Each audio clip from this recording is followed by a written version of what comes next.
नमस्कार मैत्रिणींनो, आजच्या सुसंवाद या कार्यक्रमात मी नम्रता आपल्या सगळ्यांचं स्वागत करते. आज या कार्यक्रमात विविध विषयांवर बोलण्यासाठी आणि एक सुंदर चर्चा घडवण्यासाठी आपण निमंत्रित केलंय ज्येष्ठ सामाजिक कार्यकर्त्या, पत्रकार आणि लेखिका मंगल खिवनसरा मॅडम यांना. मंगल मॅडम, कार्यक्रमात आपलं स्वागत आहे. धन्यवाद. मंगल मॅडम, जसं की मी तुमची आता ओळख करून दिली की तुम्ही सामाजिक कार्यकर्ते आहात, ज्येष्ठ पत्रकार आहात, तर तुमच्या उदयापासून आपण विचार करूया. कारण तुम्ही किती खंद्या सामाजिक कार्यकर्ते आहात, म्हणजे आपण असं म्हणू की ऑन ग्राउंड जाऊन काम करणाऱ्या आहात असं तुमची प्रचिती सगळ्या महाराष्ट्रामध्ये माहिती आहे. एक चळवळीमध्ये तुमचं एक सातत्याने मोठं योगदान राहिलेलं आहे. तर तुम्ही मूळच्या कुठल्या ते आधी आम्हाला सांगा. माझं मूळ गाव अहमदनगर जिल्ह्यामध्ये कर्जत तालुक्यामध्ये राशीन नावाचं गाव आहे. बरं. अगदी छोटं ग्रामपंचायतीचं गाव आहे. आजही तिथे ग्रामपंचायतच आहे. त्या गावामध्ये कर्मवीर भाऊराव पाटलांनी काढलेली रयत शिक्षण संस्था, बरं. त्या संस्थेचं हायस्कूल आहे तिथे आणि त्या हायस्कूलमध्ये मी शिकलेली आहे. त्यामुळे कर्मवीर भाऊराव पाटलांचे विचार आपोआपतः तुम्हाला शिक्षणामध्ये येतात. जन्म पण माझा खूप चांगल्या कुटुंबात झाला आहे. भगवान महावीरांना मानणारे सगळी मंडळी आहेत आणि तथागत भगवान गौतम बुद्ध आणि भगवान महावीर हे समकालीन आहेत.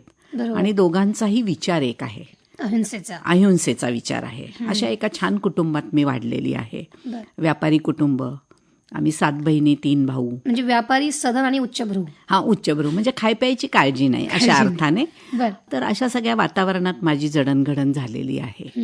तर मॅम, तुम्ही तर सांगितलं की कर्मवीर भाऊराव पाटील यांच्या संस्थेत तुम्ही शिकलात, पण मग घरातून सुद्धा काही मूल्य तुमच्या संगोपनामध्ये आणली गेली का? हा, मूल्य आणली गेली, पण ती कशी असतात, तुमच्या जाती धर्मापुरती मूल्य तुमच्यावर रुजवली जातात आणि हे प्रत्येक जाती धर्मामध्ये असतं. बाहेरची चांगली मूल्य स्वीकारायला तुम्हाला बाहेरच जावं लागतं आणि मग आपली मूल्य अधिक बाहेरची मूल्य ह्याचा तुम्ही तुलनात्मक अभ्यास करायचा असतो जगत असताना. आणि मग त्याच्यात तुम्हाला दोघांचं एकत्रीकरण करता येणं शक्य आहे का? नसेल तर मग बाहेरची स्वीकारायची आहेत का आणि मग आतली कुठली नाकारायची आहेत हे पण ठरवावं लागतं. बरोबर. आणि त्यासाठी आपण ज्याला लॉजिकल किंवा क्रिटिकल थिंकिंग म्हणतो, तो विचार सुद्धा आपल्यामध्ये आला पाहिजे. आणि मला असं वाटतं की तो विचार माझ्यामध्ये रुजवण्याचं काम 70च्या दशकामध्ये युवक क्रांती दल या संघटनेने केलेलं आहे. आणि त्याचं खूप मोठं योगदान माझ्या सगळ्या जडणघडणीमध्ये आहे. तर मॅडम, तुम्ही औरंगाबादमध्ये कधी आलात आणि का आलात? मी औरंगाबादमध्ये 78ला आले. मी आणि शांताराम पंदेरे आम्ही दोघांनी लग्न केलं आणि लग्नाच्या आधीपासून शांताराम मराठवाड्यामध्ये काम करत होता आणि वैजापूर तालुक्यामध्ये त्याचं कार्यक्षेत्र होतं. लग्नानंतर औरंगाबाद निवडलं, औरंगाबादला आले. शांताराम मुंबई सोडून केव्हाच मराठवाड्यात आला होता औरंगाबादला आणि म्हणून मग राहायचं आपल्याला औरंगाबादला हा निर्णय दोघांनी केला. त्यावेळेला मी कर्जतला रयत शिक्षण संस्थेचं कॉलेज होतं, त्या कॉलेजमध्ये मी प्री डिग्री आर्टला प्रवेश घेतला होता आणि त्याच प्रवेशाच्या वेळेला परीक्षा पण नव्हती झाली माझी आणि मी आणि शांतारामनी लग्न केलं आणि आम्ही औरंगाबादला आलो. परीक्षा मी नंतर दिली जाऊन. बरं. पण आधी आम्हाला हे सांगा की तुमचा जो लाईफ पार्टनर आहे, तुमचा जीवनसाथी, तुमचा मित्र शांताराम पंदेरे हे सुद्धा ज्येष्ठ सामाजिक कार्यकर्ते आहेत आणि त्यांचं मूळ ते मूळचे कोकणातले. बरं. आणि रत्नागिरी जिल्हा लांजा तालुका. डॉक्टर बाबासाहेब आंबेडकरांनी त्यावेळेला खेडी सोडा आणि शहराकडे चला अशी एक हाक दिली होती. आणि मुंबईकडे त्यावेळेला शांतारामचे आईबाबा ज्या गावात राहत होते तिथले बहुसंख्य, ज्यांना आपण म्हणतो की बाबासाहेबांचे अनुयायी, तिथून निघाले होते. आणि त्या बाबासाहेबांच्या अनुयायांनी शांतारामच्या आईवडिलांना सांगितलं होतं की तुम्ही पण तुमची मुलं घेऊन चला, मुंबईला कल्याण होईल. आणि त्यांच्याबरोबर माझे सासरे आणि सासू मुंबईत आले आणि मग मुंबईला आल्यानंतर नायगावला कोहिनूर मिलच्या चाळीमध्ये राहिले. कोहिनूर मिल होत्या तिथे कपड्यांच्या, तिथे काम केलं आणि मुलांना शिकवलं त्यांनी तिथे. आणि खऱ्या अर्थाने खेडं सोडून शहरात आल्याचा जो फायदा असतो तो फायदा मला त्या कुटुंबामध्ये दिसला. पण ते शहर सोडून नंतर ते वैजापूरला पण आले, तर वैजापूरला त्यांचं कार्यक्षेत्र नेमकं कशा स्वरूपाचं? वैजापूरला संघटनेची एक भूमिका अशी होती की कार्यक्षेत्र निवडा, ग्रामीण भाग निवडा की जिथे आपल्या नातेवाईक कोणी नाही आहे, आपल्या ओळखीचे कोणी नाही आहे, पण ते गाव नंतर तुमचं झालं पाहिजे आणि त्या गावाने शांताराम आपला आहे, मंगल आपली असं मानलं पाहिजे. तर अशा अर्थाने शांतारामने वैजापूर तालुका निवडला. आधी तो परभणीला होता, मग परभणीहून वैजापूर तालुक्यामध्ये आला. तो तिथे काय काम केलं त्यांनी? तिथे त्यांनी गावामध्ये संघटन उभं करणं. त्यावेळेला दुष्काळ खूप मोठ्या प्रमाणात होता आणि दुष्काळामध्ये लोकांना काम मिळण्याची गरज होती हाताला. आणि आपल्याकडे एक असं ठरलेलं असतं की काम सुद्धा तुम्ही सकाळी कामावर यायचं आणि संध्याकाळी जायचं. बरोबर. पण मराठवाड्यामध्ये ऊन खूप असतं, त्याचा त्रास खूप होतो लोकांना. मग त्यांनी काय केलं की आपण कामाच्या वेळा बदलू. मग पहाटे आपण जाऊ 5 वाजता कामाला, 10 वाजता ऊन वाढेल त्यावेळेला आपण परत बसू थोडा वेळ आणि संध्याकाळी ऊन उतरल्यावर काम करू. पण तुम्ही जे काम सांगाल किती ब्रास करायचं ते आम्ही करून देऊ ना तुमचं काम. अशा पद्धतीने पहिली डिमांड त्यांनी पूर्ण करून घेतली. त्यावेळेला रोजगार हमीच्या कामावर काही रक्कम रोख मिळायची आणि काही रकमेचं धान्य मिळायचं. ते पण छान पद्धतीने लोकांना सोयीचं झालं. आम्ही वैजापूर तालुक्यामध्ये, म्हणजे मी गेल्यानंतरची गोष्ट आहे ही, तर गँगमन आपल्याकडे बाई कधीच नसते. गँगमन म्हणजे आता समजा 10 लेबर आहेत त्याची प्रमुख, त्याला गँगमन म्हणतात. 20 लेबर आहे त्याची प्रमुख. बर. तर आम्ही तिथली एक आमची मैत्रीण शीला थोरात म्हणून होती, तर तिला आम्ही प्रमुख केलं तिथे. आणि हा मला असं वाटतं महाराष्ट्राच्या इतिहासातला पहिला उपक्रम होता. आणि अख्खं गाव त्याला मान्यता जेव्हा देतं त्यावेळेला ती बाई छान उभी राहते आणि सपोर्ट असतो गावाचा सगळ्या. बरोबर. आणि मग सुरुवात अशी झाली. मग नंतर वेगवेगळे प्रश्न घेत घेत घेत बांधत गेलो सगळ्यांना. मग गायरान जमिनीचा लढा आला, त्याच्यामध्ये वैजापूर तालुक्यात फॉरेस्ट राईट ऍक्ट आला, अन्याय अत्याचाराच्या घटना आला. म्हणजे हे सगळं सामाजिक स्वरूपाचं, राजकीय स्वरूपाचं नाही, राजकीय स्वरूपाचं नाही. तर मॅडम, तुम्ही जसं म्हणालात की तुम्ही तेव्हा, म्हणजे आता शांताराम पंधेरे सर जे आहे की त्यावेळेस ऐन तारुण्यामध्ये ते इथे येऊन त्यांनी सामाजिक कार्य केलेलं आहे. आजकाल तरुणांमध्ये ह्या गोष्टी पाहायला मिळतात का? आजकाल तरुणांमध्ये हे पाहायला मिळत नाही. मी तरुणांना दोष देत नाहीये. आपण तरुणांपर्यंत कमी पोहोचतो आणि आपण तरुणांमध्ये सातत्याने संवाद केला पाहिजे, सातत्याने बोललं पाहिजे. फक्त आपण एकांगी विचार करतो की आजकाल तरुणांना हे नको आहे, त्यांना फक्त आजकाल मोबाईल हवा आहे, त्याच्यावरच त्यांचं कॉन्सन्ट्रेशन आहे. त्यांचे ग्रुप्स असतात, त्यांना पार्ट्या हव्या आहेत, तिकडे तिकडे मुलामुलींना सोबत जाऊन फिरायला आवडतं. फिरू दे, काही प्रॉब्लेम नाहीये. वय असतं, त्या वयात ते सगळं करतात. पण तिथे विचार त्यांच्यापर्यंत नेण्यासाठी आपणही तेवढेच जबाबदार आहोत असं मला वाटतं. म्हणून त्यांच्यापर्यंत सातत्याने जाणं. म्हणून आज जरी मी 67 वर्षाची असले तरी सुद्धा माझा तरुण मित्रमैत्रिणींचा गट खूप छान आहे. बर. तर आता शांताराम सर मुंबईचे, तुम्ही नगरच्या, तुमची भेट कधी झाली? शांताराम माझ्या गावामध्ये या संघटनेचं काम करण्यासाठी चाललेला होता. आणि कुमार सप्तर्षींचं गाव हे राशीनच, माझं गाव राशीनच. आणि तिथे मुळात पहिली चळवळ सुरू झाली. आणि शांतारामही तिथे काम करत होता, अनेक कार्यकर्ते तिथे काम करत होते. मुंबई पुण्याहून स्त्री कार्यकर्त्या पण मोठ्या प्रमाणात आमच्या गावामध्ये यायच्या. आणि मला असं वाटायचं की ह्या मुंबई पुण्याहून येतात, एवढ्या शिकलेल्या आहेत आणि सुस्थितीत राहणाऱ्या आहेत, तरीसुद्धा गोरगरिबांची कणव ह्यांना आहे, त्यांच्यासाठी ह्यांना काम करायचंय. मग आपणही तशा स्थितीतले आहोत, तर आपणही हे काम केलं पाहिजे. मग मी पण हळूहळू, माझी एक मैत्रीण होती भाग्यवती बजाज म्हणून, ती सध्या उदगीरला असते, ती आणि मी क्लासमेट. तिचा भाऊ पण युक्रानमध्ये होता. मग भाग्यवतीच्या निमित्ताने मी तिच्या घरी जाऊ येऊ लागले. आणि मग बाकीच्या कार्यकर्त्यांबरोबर शांतारामची ही ओळख वाढली. आणि मग असं वाटलं की मला जर पुढे काही करायचं असेल तर मी आहे ह्या चौकटीत नाही करू शकत. मग मला बाहेर पडावं लागेल, शिकावं लागेल, स्वतःच्या पायावर उभं राहावं लागेल, तर मी माझा जो काही काम करायचंय, मला विचार मांडायचा, तो मी मांडू शकते. आणि म्हणून एक दिवस असंच खूप कालावधी गेल्यानंतर मी शांतारामला विचारलं की माझ्याशी लग्न करतोस का? बरं, तुम्हीच विचारलं आणि डायरेक्ट हे प्रपोजल हेच होतं? तर तो म्हणाला विचार करावा लागेल. म्हणलं विचार नाही, 5 मिनिटात येस किंवा नो. अरे आणि मग त्यांनी उत्तर हो दिलं. आणि मग मी माहेर सोडलं आणि मग बीड मुक्कामी आमचं लग्न झालं. पुढचं कार्यक्षेत्र तुमचं? बीडला लग्न झालं. बरं. तर आता तुमच्या लग्नाचे अनेक किस्से आम्ही ऐकतो बरेच कार्यकर्त्यांकडनं. तर तुमचं हे आंतरजातीय लग्न होतं, तर त्यावेळेच्या समाजाने ते कसं स्वीकारलं होतं? कारण आज आपलं सरकार सुद्धा आंतरजातीय लग्नासाठी प्रोत्साहन देते, वेगवेगळ्या स्कॉलरशिप त्यांना दिल्या जातात. तुमच्या वेळेसची परिस्थिती कशी होती? आमच्या वेळेसची परिस्थिती खूप बिकट होती. कारण आपली जात, आपला धर्म सोडून शक्यतोवर जाऊ नये कोणी, अशी एक मनस्थिती असायची. प्रत्येकाला आपली प्रतिष्ठा सांभाळायची असायची की असं नको व्हायला. कारण समाज सगळा त्या व्यक्तीकडे बोट दाखवतो नंतर, आईवडिलांकडे, की तुमच्या मुलांनी किंवा मुलींनी असं केलं. पण मी ते पाऊल उचललं, कारण मला समाजासाठी काहीतरी करायचं होतं. आणि मी त्या घरात राहून करू शकत नव्हते असा मला एक विश्वास आला होता. आणि म्हणून मी हे पाऊल उचललं आणि घर सोडलं. आणि बीड मुक्कामी डॉक्टर नागनाथ कोतापल्ले, आपल्या विद्यापीठाचे कुलगुरू होते आदरणीय, आणि मिसेस विजया कोतापल्ले, ह्यांनी आमचं लग्न लावून दिलं. मला राशीनहून ज्यांनी कोणी आणलं त्याच्यामध्ये आपल्याच विद्यापीठातले डॉक्टर मानवेंद्र काचोळे बर मला राशीनला घ्यायला आले होते. संदीपान बडगिरे म्हणून लातूरला आहेत, ते मला घ्यायला आले होते.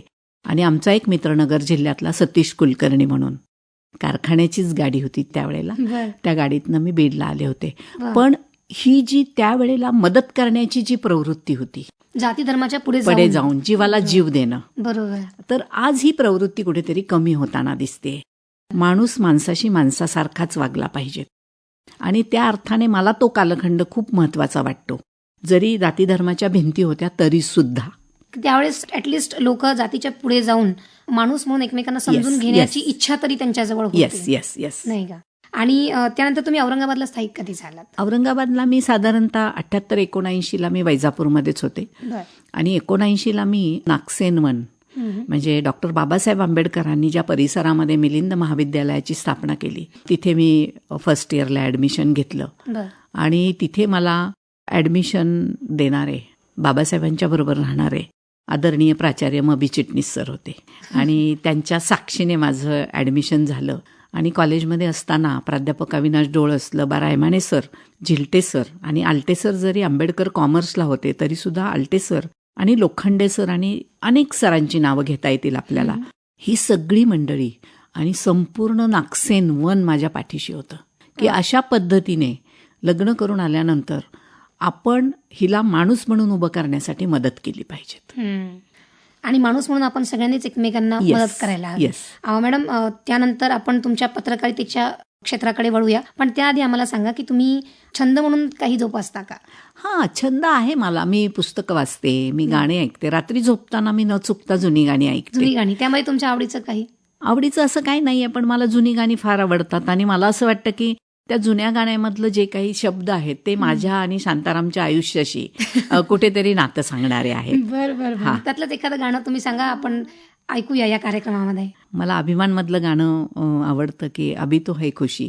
त्याही वेळेला खुशी होती, आजही खुशी आहे आणि पुढेही राहील. बरोबर. म्हणजे ते खरंच आजकाल ते आमच्याकडे म्हणतात ना तरुण मुलांमध्ये की I want to grow old with you. तर तुम्ही त्यांच्यासोबत ओल्ड झालेला आहात. अगदी. आणि वाढताय, इव्हॉल्व होत आहे, उत्क्रांत Yes, होत आहे आणि yes. प्रेम पण वाढतं. कार्यक्रमाच्या आधी आपण तुमचं वैयक्तिक आयुष्याबद्दल बोललो.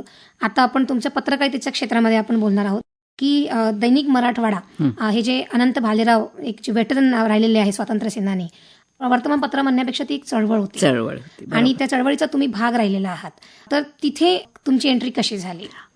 माझं पदवीपर्यंतचं शिक्षण झालं. BA केलं मी मिलिंद कॉलेजला. आणि आमच्या आयुष्यातले सगळे चांगले निर्णय आणि सगळ्यात महत्त्वाचं योगदान अनंत भालेराव, की ज्यांना आम्ही अण्णा म्हणायचो, आणि बापूसाहेब काळदाते आणि सुधाताई काळदाते. मग त्याच्यानंतर प्रताप बोराडे सर होते, त्यांची फॅमिली होती. अंकुश भालेकर होते, त्यांची फॅमिली होती. कवडे परिवार, त्यांचा सगळा परिवार होता. तर ह्या सगळ्यांच्या सल्ल्याने पुढचं काय करायचं हे मी ठरवलं. तर अण्णा म्हणाले की तू जर्नलिझम का नाही करत? म्हणलं चालेल, तुम्हाला वाटतंय तर मी करते. ते म्हणे नाही, तू कर आणि सक्सेस आहेस त्याच्यात, तू होशील. कारण मी वैजापूरहून त्यावेळेला बातम्या पाठवायचे कार्यक्रमाच्या, जे काही आमचं मोर्चे निघायचे किंवा जे काही व्हायचं ते उपक्रम, आणि त्या बातम्या इथे छापल्या जायच्या. तर त्याच्यानंतर मी जर्नलिझम केलं. आणि जर्नलिझमलाही माझ्या माहितीप्रमाणे त्यावेळेला मी एकटीच मुलगी होते. कुठे केलं जर्नलिझम? आपल्या त्यावेळेसच्या मराठवाडा विद्यापीठामध्ये, आत्ताचं डॉक्टर बाबासाहेब आंबेडकर मराठवाडा विद्यापीठ. जर्नलिझम करत असतानाच मला मराठवाड्यामध्ये नोकरी दिली अण्णांनी.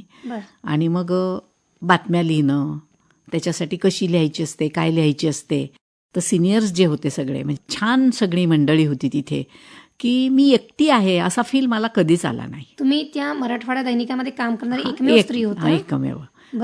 संपादकीय विभागामध्ये 84 वगैरे असेल. तर हे सगळं काम करत असताना तुम्हाला फील न येणं, त्याच्यासाठी सगळ्या पुरुष सहकाऱ्यांची परिपक्वता किती होती, म्हणजे माझ्यासाठी ती फार महत्वाची आहे. बरोबर. आम्ही याला आपण असं म्हणूया मॅम की हे मी पण खूप वेळा ह्या गोष्टीचा विचार केला की मी पण ऑफिसमध्ये काम करताना बरेचदा मला डिजेंडर्ड कम्युनिटीमध्ये आपण काम करतोय असं वाटतं. कारण आपल्या आजूबाजूचे पुरुष सहकारी तुम्हाला स्त्री आहे असंच पर्टिक्युलर वागणूक देत नाही, ते तुम्हाला माणूस म्हणून वागणूक देतात. तशीच वागणूक असली पाहिजे. आणि त्यामुळे तुम्हाला खऱ्या अर्थाने तुम्ही जेंडरलेस सोसायटीमध्ये राहता. आणि ते काम करण्यासाठी सगळ्यात बेस्ट प्लेस असतं. अगदी खूप छान. आणि त्यावेळेला तर आम्ही म्हणजे मी दैनिकात काम करायचे, पण मी मोर्चात पण जायचे. मोर्चाचं नेतृत्व पण करायचे, भाषण पण करायचे बरोबर. आणि फोटो पण माझा छापून यायचा. बरं. पण ही दैनिक मराठवाडा म्हणजे चळवळीचं मुखपत्र होतं. हम्म.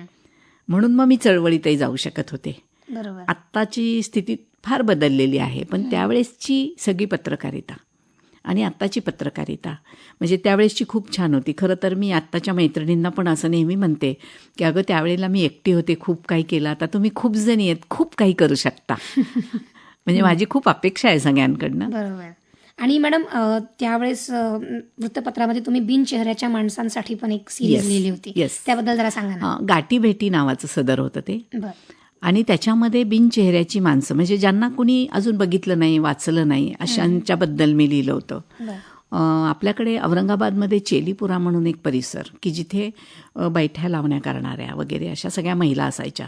त्यावेळेला अजिंठा दैनिकामध्ये भाऊराव मुळे म्हणून एक पत्रकार होते. तर मी त्यांना हे बोलून दाखवलं आणि मला बोलायचं आहे त्यांच्याशी. आणि मग आम्ही तिथे गेलो आणि त्यांची पानभर मुलाखत दैनिक मराठवाड्याने छापलेली आहे गाठीभेटी सदरामध्ये. आज पान देणं अशक्य कोटीतली गोष्ट आहे, पण त्यावेळेला पानभर छापली. दुसरं, क्रिकेटचं वेड त्याही वेळेला होतं. सचिन तेंडुलकर खूप सगळ्यांचा आवडीचा होता, पण आमचे एक संपादक होते अरविंद वैद्य. ते सचिन तेंडुलकर नव्हते म्हणत, त्याला सचिन चेंडुलकर म्हणायचे. ते मला फार आवडायचं. बरं. आणि मग लहान मुलं सुद्धा बॅट घ्यायला जायचे, करायचे. तर मला प्रश्न असा पडायचा की हे बॅट बनवणारे नेमके कोण आहेत? बरं. कारण लहान मुलं ठिकठिकाणी खेळताना दिसतात, गावातली मुलं शेतात पण खेळतात, तर बॅट बनवणाऱ्यांची काय अवस्था आहे? म्हणून त्यांच्याबद्दल लिहिलं.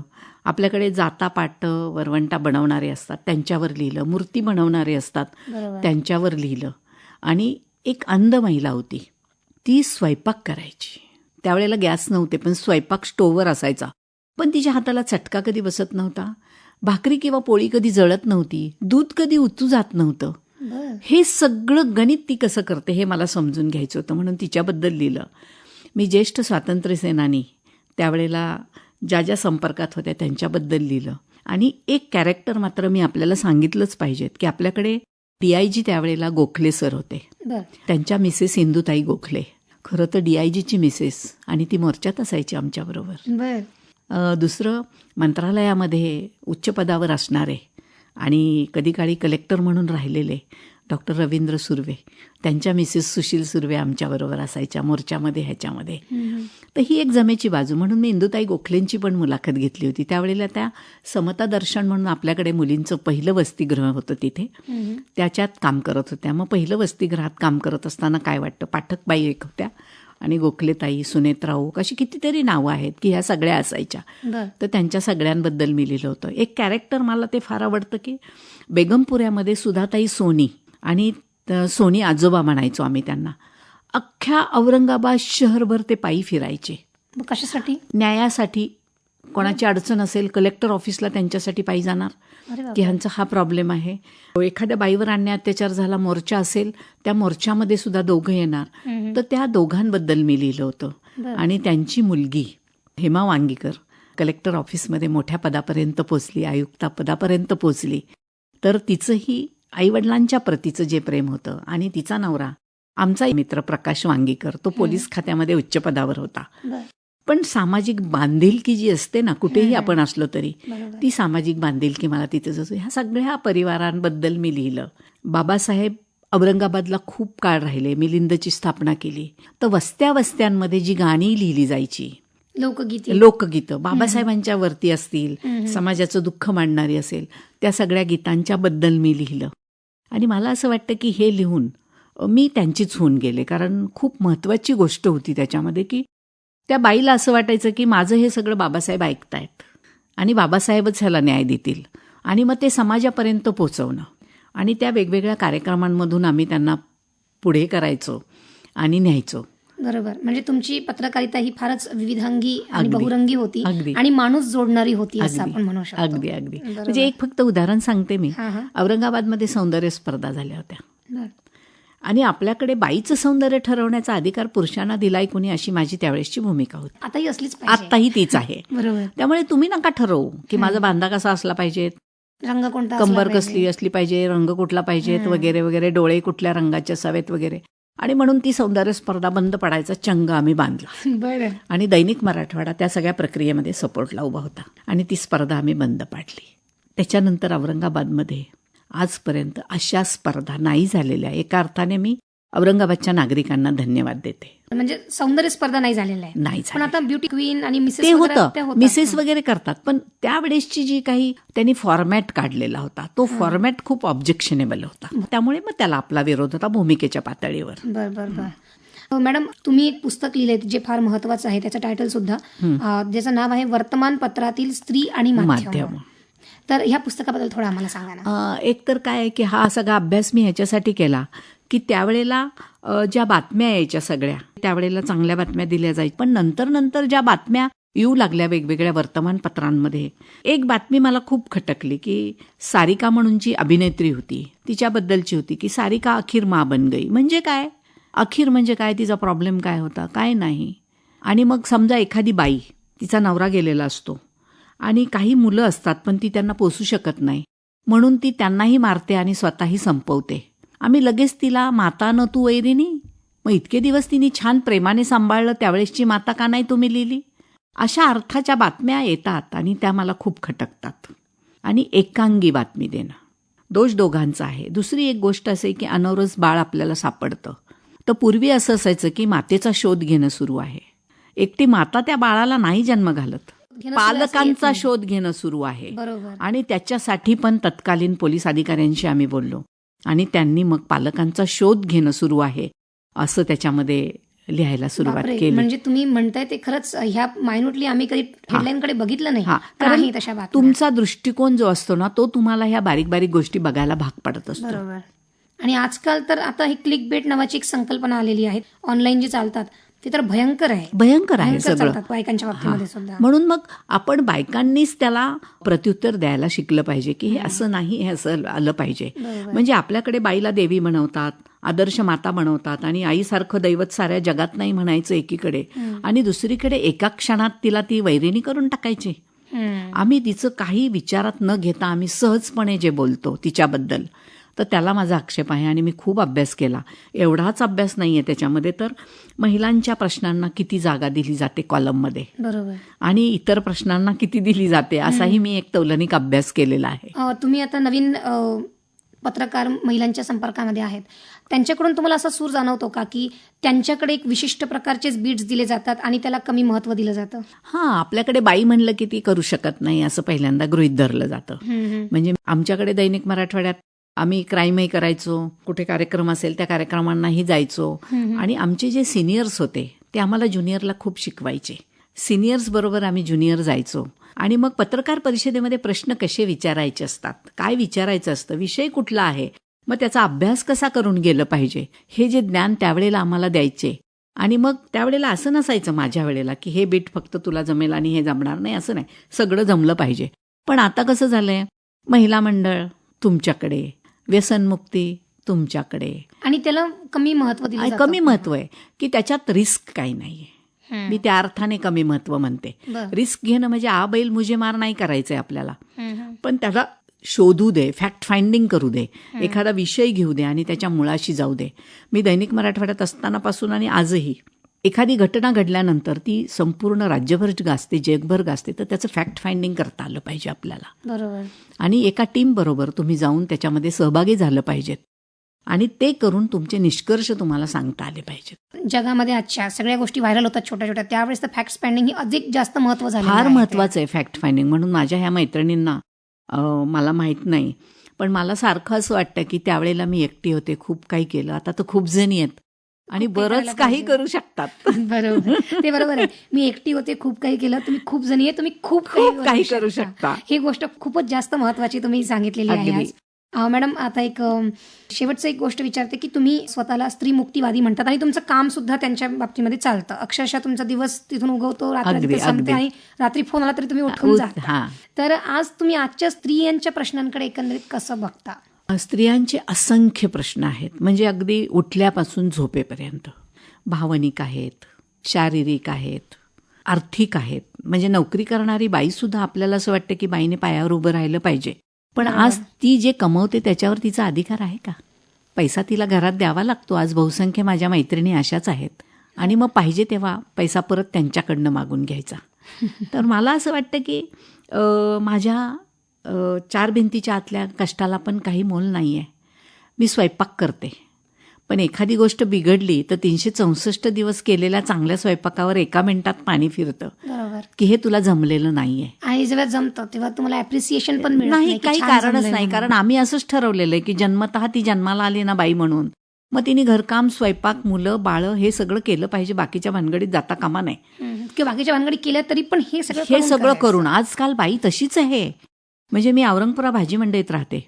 बायका गाडीवरनं सुद्धा खाली उतरत नाहीत. हे भाजी द्या, ते भाजी द्या. पाठीमागे मूल बसलेलं असतं, शाळेतनं घेऊन आलेली असते किंवा जायचं असतं, आणि ती सगळं करते. घरकाम करते, भाजीपाला नेते, मुलांना शाळेत सोडवते.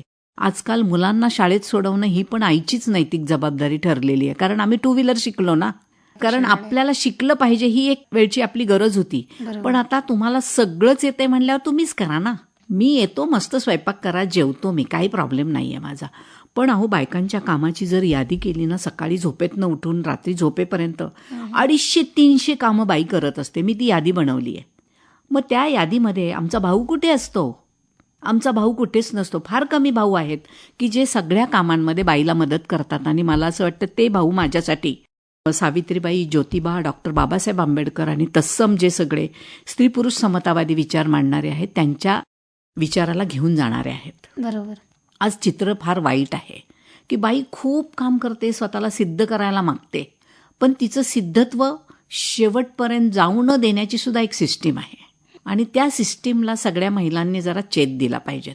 की सहजपणे बघा, मी काय कोणाला विचारलेलं नसतं नम्रता की मी कशी दिसते, पण आमचे मित्र किंवा भाऊ लगेच म्हणतात, आज मंगल छान दिसते ग नेहमीपेक्षा. मी तुला विचारलेलंच नाहीये मुळात. पण आम्ही हे कधी बोलणार आहोत की नाही? आमची सुरक्षितता कशात आहे हे आम्हाला कधी समजणार आहे की नाही? आणि जर आम्ही बोललोच नाही तर मग तुम्हाला गृहीत धरल्या जातं सगळ्या ह्याच्यात. बरोबर. म्हणून माझी प्रतिमा काय आहे, खूप स्पष्ट बोलते. बरं, स्पष्ट बोलणाऱ्या स्त्रियांचा तर जास्तच वावडाय समाजाला. हां, पण स्पष्ट आम्ही खोटं नाही सांगत आहे ना. मी तुला विचारलं नाही, तू कशाला सांगतो मला मी चांगली दिसते? साधं गणित आहे. आणि म्हणून मला सहसा कोणी भानगडीत पडत. आणि माझं एक जगण्याचं तत्व दुसरं असं आहे की मला उदारी ठेवायला आवडत नाही कुठली. म्हणजे आपण घरात जगण्यासाठी अन्नधान्य आणतो, तिथे उदारी आवडत नाही, बाकीची उदारी आवडत नाही. तशी मला समाजामध्ये जी वाईट प्रवृत्ती आहे त्यांची पण उदारी ठेवायला आवडत नाही. उदाहरणार्थ, रस्त्याने जाताना कोणी धक्का मारला तर आपल्याला समजतो तो धक्का की जाणीवपूर्वक मारलाय की चुकून लागलाय. मी लगेच त्याला तेवढ्याच ताकदीने धक्का मारते. मग आई बहिणीवरनं कोणी शिव्या देत असेल रस्त्यामध्ये तर मी त्याच्या कानाखाली आवाज आजही काढते. संबंध काय आहे? तुझी पण आई नाही, माझी पण आई नाही आहे, पण आमच्या इज्जतीचे धिंडवडे काढायचा अधिकार दिलाय कोणी तुम्हाला?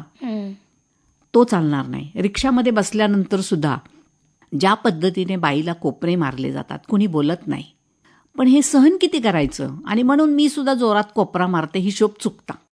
आणि माझी ही सवय, मला असं वाटतं की खूप छान झोप येण्यासाठी खूप चांगली सवय आहे की डोक्यात तुमच्या काहीच राहत नाही.